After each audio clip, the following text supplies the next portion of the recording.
El Clásico is finally here, and tomorrow in the Camp Nou, Barcelona and Real Madrid will face off against each other in the very first leg of the Copa del Rey semifinal 2018-2019.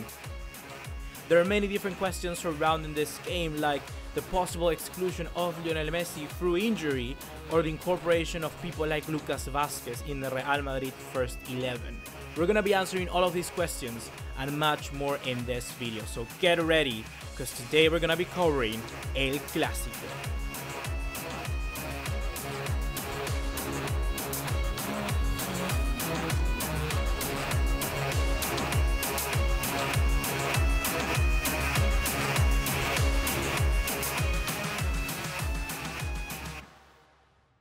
What's going on, guys? ¿Cómo están? Boys here, and welcome back to an amazing match preview that we got prepared for you guys. There's so much stuff on the menu, so many different things I would like to cover today. But before doing so, if you're excited for this game as much as I am, be sure to drop us a like, leave us a subscribe, turn on the bell notification icon, and follow us on all other social media to keep up to date. But now, let's get right into the preview. But just like we always do, guys, let's take a look at the head-to-head reports between both two teams. Let's see which club comes in a better moment for this El Clásico. So, well, in the case of the host, Barcelona, they have won 4 out of the last 6 games in all competitions, which is a decent return.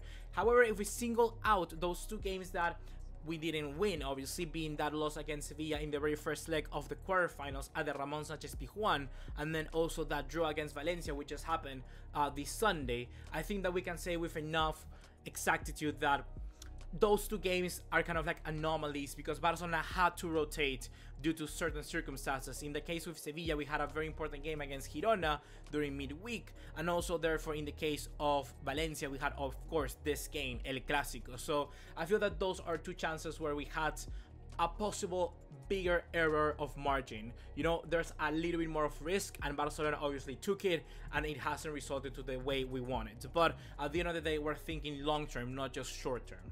Having said that, I want to take a look at the record of Barcelona playing at home, and well, it's pretty good. It's pretty damn good. We've won 5 of the last 6 games at the Camp Nou, all the way back from the 2-0 win with Celta de Vigo through La Liga, now to the 6-1 victory against Sevilla in La Copa del Rey, only having that draw against Valencia in La Liga. So it does a pretty good return.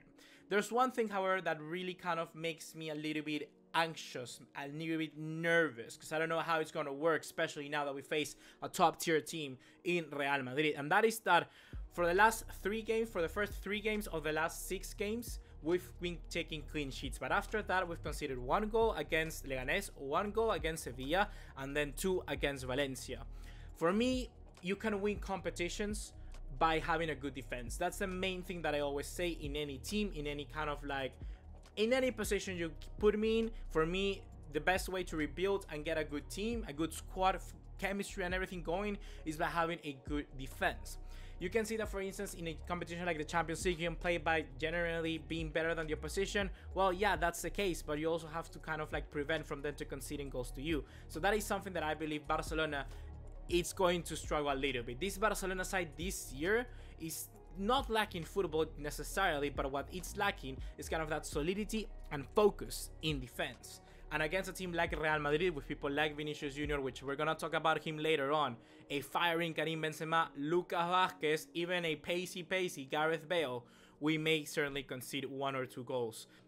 On the other hand, we take a look at Real Madrid, and they haven't looked better this season. Like, if we take a look at their last 6 games, they've lost the first one against Leganés, which was in La Copa del Rey, which was already the second leg, but we take into account that they won 3-0 the very first one. So, good job for Real Madrid in that one. But after that, they've managed to get win after win after win after win. I'm talking about a 2-0 win against Sevilla, which was a very big result. I watched that match.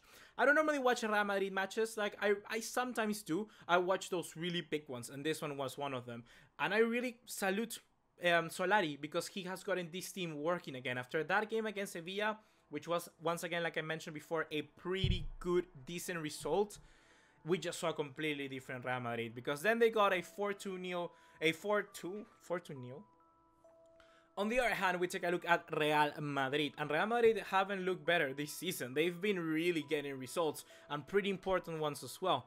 The last game that they lost once against Leganés in the second leg of La Copa del Rey, which, I mean, they could because they already won 3-0 in the very first leg, and that was, well, at the Bernabeu. And then we take a look at Real Madrid from the following games, and they got a 2-0 victory against Sevilla, which is one of the best results out of probably any team that needed the most in this entire season in Europe's top 5 leagues, or any team by that matter in the world, because this result really marked the moment for Real Madrid where they changed. You know, this season now with Solari, this year, sorry, they've been looking a little bit more stronger than what they certainly were before. You know, they really look imposing in the way they want to play, and I believe that this team of Real Madrid are kind of like the team that initially Florentino Perez and the people at Real Madrid wanted with Lopetegui. They're playing actual football this time around, and better football than the last 3-4 years. For the past, I've been saying that Real Madrid, they generally are a team which I respect because of what they win, but it's not a team that I enjoy because they don't play at football. I don't know what they play. You cannot go to a Real Madrid fan and tell them, what's your style?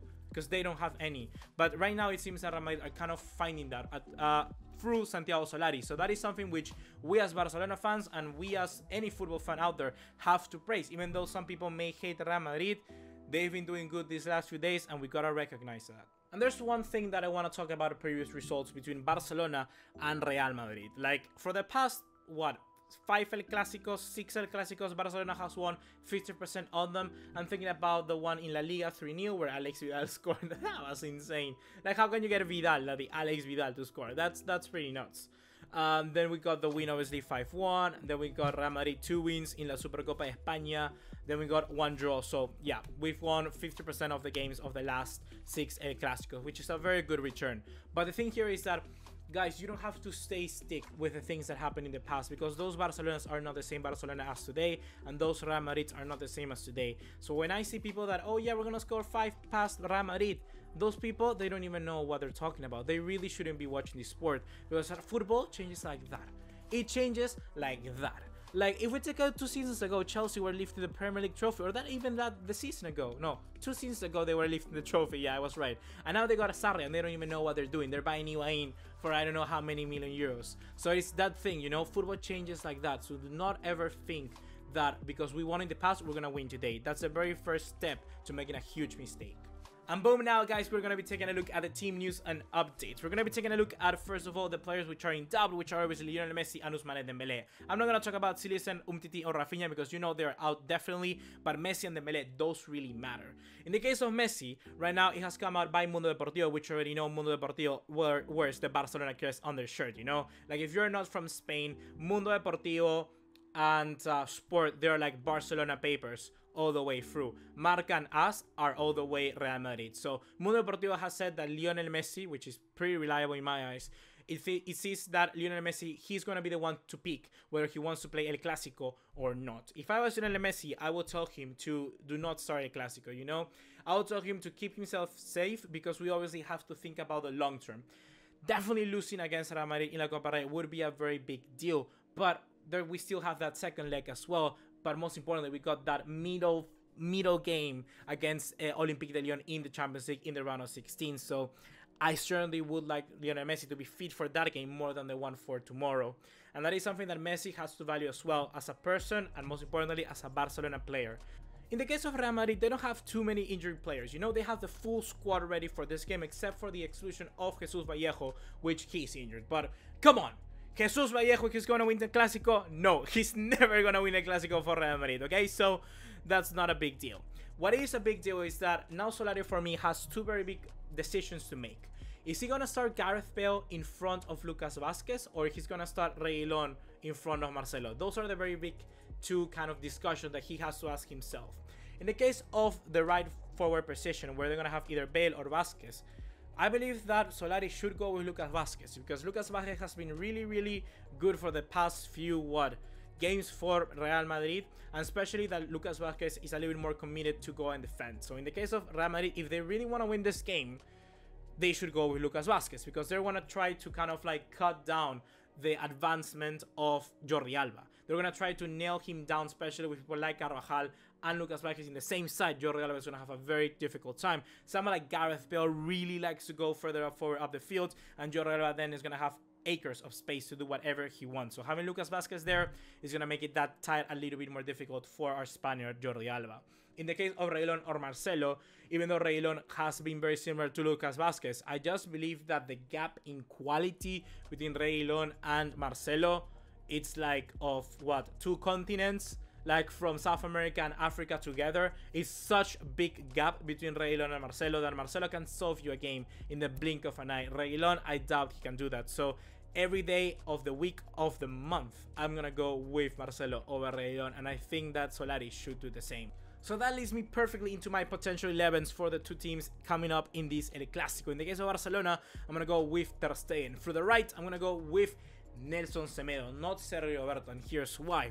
I believe that Sergio Roberto, as much as a good attacker as he is, they're going to have Marcelo there, and Marcelo, if he gets past Sergio Roberto, he's going to have a field day, because as we know, that's something that he does amazingly.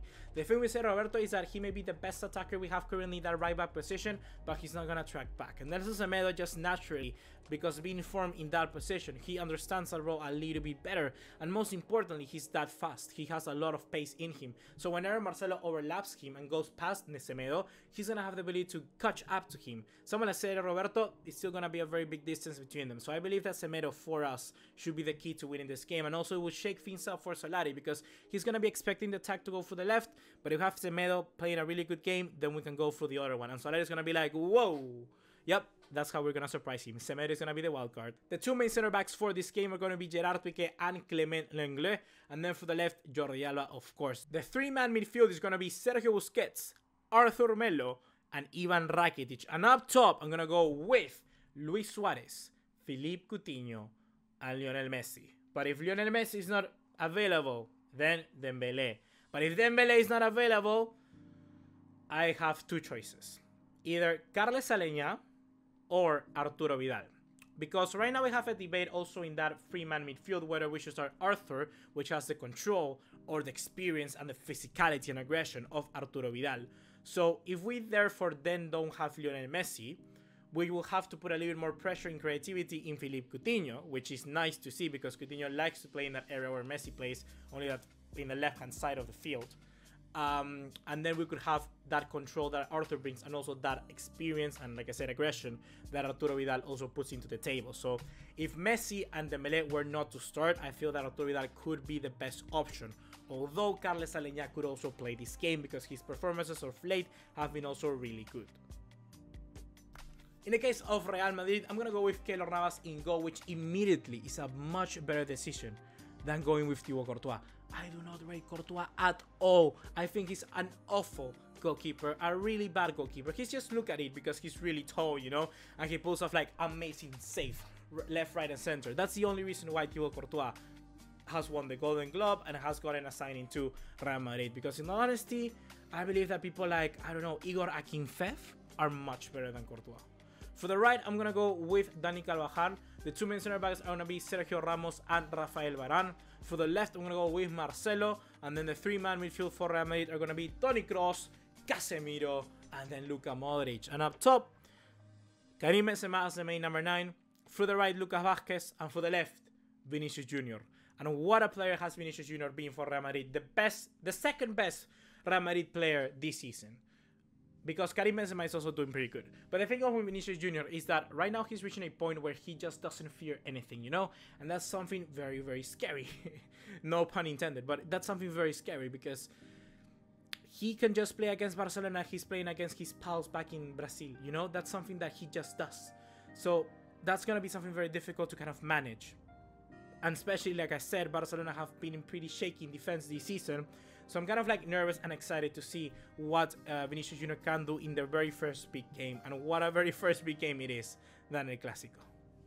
And now guys, let's talk about what can Barcelona do to win this game. And normally I would talk into tactical analysis and stuff like that. But how many people do you see doing previews about the semifinal of the Champions League? And then Bayern Munich versus Real Madrid, I don't know, and Real Madrid still winning because something weird happened in minute 5 and then the whole storyline of the match got thrown out the window, you know? I believe that Barcelona can kind of fix that in this game. That's something that can certainly happen in big games like this one because well, like I say, anything can happen. I feel that Barcelona, what could do is that if they not start Messi, we have a wild card. We have him on the bench. If Barcelona are 1-1, are winning 1-0, or are losing 1-0, or something like that, Messi off the bench, no matter what way you think of it, he's gonna have an impact. You know, he's gonna have an impact mentally, physically, and footballistically. He's gonna have an impact in every single factor that affects this sport. So that is something that for me is very, very important to consider. If we are losing, winning, drawing, Messi coming out of the bench, he's gonna be a very big factor that can influence the entire end result of this game. And like I said, the storyline and the way that a game is being played out. So I feel that's the main thing that we need to consider coming into this game, because at the end of the day, this is just the first leg. This is a game of 180 minutes, and this is more true than ever, because in a Clásico, I do not believe it's gonna be finished in the very first game. So with that being said, who is going to win this very first leg of the semifinals in la Copa del Rey at the Camp Nou, El Clásico? I believe that Barcelona could win this game. I believe that it's going to be harder than what some people may anticipate, especially with Real Madrid, that they have nothing to lose. I always say it's going to be harder, but in all honesty, it's always hard. Like, it's always hard. People think that we're going to win 3-0. No, get out of that of your brain. Like, that's never going to happen. So, I believe that we could try and win this game 3-1, 2-1, but the best result we should go with is a 2-0. If Barcelona can keep a clean sheet in this game, that's a very big thing, because Barcelona, I believe we can score at the Bernabeu. The Bernabeu right now is not the most solid of fortresses. You know, they got a pretty big hole in the main entrance. So that is something that Barcelona, I feel, that can take an advantage of. The Camp Nou is still a very big thing, a very big part for Barcelona. And if we can just remain solid in this game and keep a clean sheet with no away goals, we have a pretty big chance of going through. So I believe that Barcelona is going to win this game. I'm going to go 2-0. I'm going to go 2-0. Even though Real Madrid could still score, I'm hoping, I'm really, really hoping that Barcelona can keep a clean sheet. But now, guys, it's your turn. Leave me all of your thoughts and opinions in the comment box down below. And let me know. Tomorrow, we're going to... But now, guys, it's your chance to leave me all of your thoughts and opinions in the comment box down below. And I'll be reading through them, because I'm really eager to hear what you have to say about this game, as much as, well, you had probably to... But now, guys, it's your chance to leave me your thoughts and opinions in the comment box down below. Let me know who do you think is going to win this game. Let me know your first 11, and let me know everything else that you want to share, not only with me, but the other people in this community. So now, I think we need to get ready for the Clásico tomorrow. Get a good night's sleep, you know. Prepare, but go buy some beers. Get everybody together, because we're going to see something very special tomorrow. I really do think we're going to see an amazing game of football. See you in the next one. Take care.